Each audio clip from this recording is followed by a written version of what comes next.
and then we'll get questions. And players, if you ever ask a question, please lean into the mic. I want to, first off, what a great team Cleveland St. Ignatius is. It's a little bittersweet for me. Chuck Kyle has been so incredibly gracious to me as a young coach. He's really helped me along my career path, and at the end of the game, it's hard. I mean, obviously, I'm excited that we won, but it's hard when you coach against a man that means so much to you, and it's such a class act. And they had such a great team, and boy, what a great football game. I'm so proud of our kids, so proud of the coaching staff. I think back in week 2, we lost our second game. We're 0-2, and we're looking at a pretty brutal schedule in front of us, but these kids stayed the course. In a lot of ways, I think that they succeeded in spite of their coaching, but they did a great job. I couldn't be more proud of a group of kids. I think the two guys that are here with me today represent everything good about high school sport, in Sean Clifford and Brady Stoll.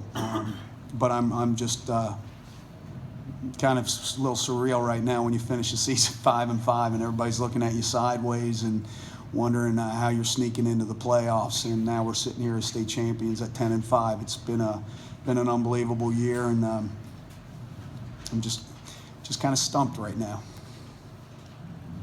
Questions? I'm from Sportscale, from On the Move with Sportscale. And my question is, who are the leaders on the team, and how do they keep the other players motivated throughout the game to get the big win? I think you're looking at two of them. Obviously, Sean's a 3-year starter. He's been through a lot of wars with me. He's had to deal with me for 3 years. And then Brady on my left, he's a quiet leader. We have a bunch of seniors that are very soft-spoken and lead by example and play incredibly hard. I could talk about the job Jeffrey Hopkins did, one of our senior captains that tore his ACL early in the year. And you look at Dominic Altamari and Matt Bockhorst, they tore their ACLs even before the year began. But I think that they were leaders in their own way. It was just a collective. It was a collective effort across the board. Thank you. Congratulations on the weekend. Thank you. Steve, going up against Ignatius, it's a team that likes to run the football. They had 182 yards, but it took them 53 carries to get there. How much of the game plan was it to try and control that running game? How much of it? 100%. We went into the game.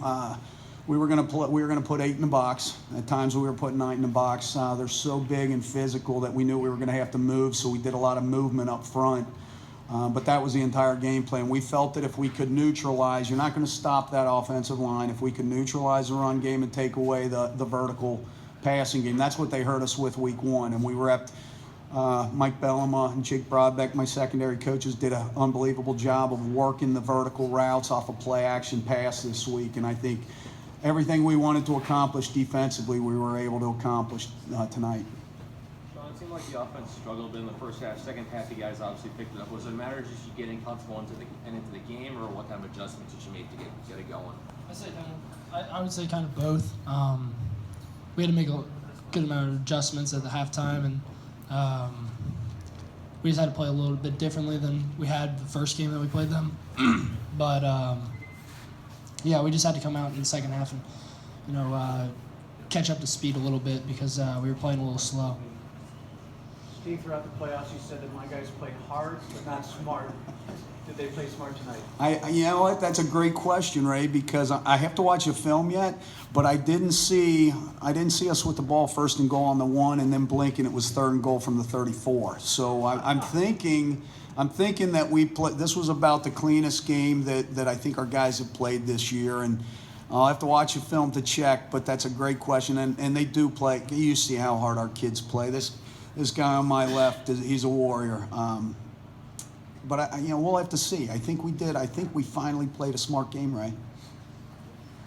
You're not at a loss for words, except for a night like this. How do you put your season in context? You know me pretty well, Mike.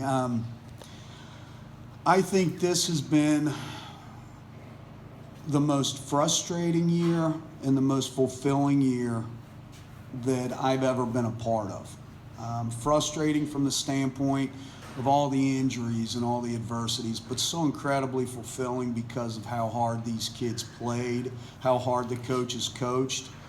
They weathered storms. You know, it's mythical in some respects. As an old English major, it's mythical in some respects that these kids kept taking the rages of the gods week after week after week, but they stayed the course and they battled through. And you know, I guess today that we founded Rome.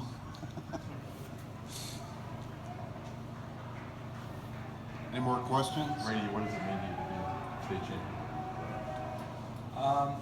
It's really something special. I don't know. As a football player, all 4 years, that's kind of your main goal when you get on varsity is to win a state championship. I know I set this as my goal, talking with Coach Specht before the season. So it's just really special to accomplish that. Sean, could you speak to the injuries? How injured were you the several times during today and versus the course of the season to now? And guys like Blackhorse that couldn't play, that are the casualties. What's this mean to all that guys? Talk about coming through the physical adversities. Yeah, I mean, we've battled a lot this season, and you know, seeing my best friends kind of go down, Jeffrey Hopkins, Matt Bockhorst, that was really hard on a lot of guys, and seeing them as leaders. But they both did a great job of stepping up and being very vocal and making sure that they were still around, and I think they both did a great job. And just on injuries in general, I mean, it's football, so it's going to happen, and I'm just glad that we kept on battling. How physical was it out there tonight, Sean? You took a toll. This was definitely I don't think I've ever been this sore after a game in my life. So this is definitely ranks up there in top. This is definitely the best. This is the worst one. It's a good sore, though. Yeah, it's a really good sore. Right. Very, very good sore. Because of those injuries, was there a sense that you guys hadn't played your best football yet and you still feel which is why you guys put this out? I think that was one of the reasons that we kind of thought that we could keep on going. But to be completely honest with you, this is the team that kind of just keeps grinding. I don't think either injuries or hardships or anything like that. Our team's just one of a bunch of guys who just love to battle. So I'm just really proud of them. Steve, you guys have gone 15-0, won a state championship before. This year, 10-5 to win a state championship. Obviously, the biggest difference being those 5 losses. But with the end result being the same, what do you think is the biggest difference with the way this group rallied together and 3 overtime wins to come out of here as a state champion? What's different as far as? I mean, just the fact that it was such a different road. You know, going at one point being on opposite ends of that spectrum. Well, I hate comparing years because they're different kids. 07, my gosh, we had the defensive player of the year starting at linebacker in Luke Kuechly. That was a pretty good coach, you know, when you have guys like that. This year, aside from, really Sean and Matt Bockhorst are our 2 names. Brady flew under the radar, yet he was first team All-State this year, and Brady's not going to say much. Carl Grimm's not going to say much. Jake Burkle. I can go through all these guys that are great high school football players that nobody really knows about. And Pete Rumpke. I mean, I could go through a list. Quinn Early. It was great watching these guys grind. In 07, we knew it was almost like roll the ball out there and get out of the way. But this year, we knew we were going to have to grind, especially after the early season injuries, and they did. And that's what's so fulfilling. As a coach, what do you want to see? You want to see kids get better and rise above and break the glass ceiling. And when they think they can't go any higher, break that glass ceiling and move higher. And that's what this group did. From week 1, getting bashed, to losing in overtime week 2. We experienced the thrill of victory against Warren Central, saw there was a flag on the field. They got another play, threw a Hail Mary, and we faced the agony of defeat within 10 minutes of one another. Those are brutal losses. But these kids stayed the course, and I guess that's the difference. I'm sorry for a long-winded answer. That's what is so special about this group is how they weathered the storm and ended up doing what they did tonight is incredibly, incredibly special. These guys will remember this the rest of their lives. Okay, we all set here? Congratulations.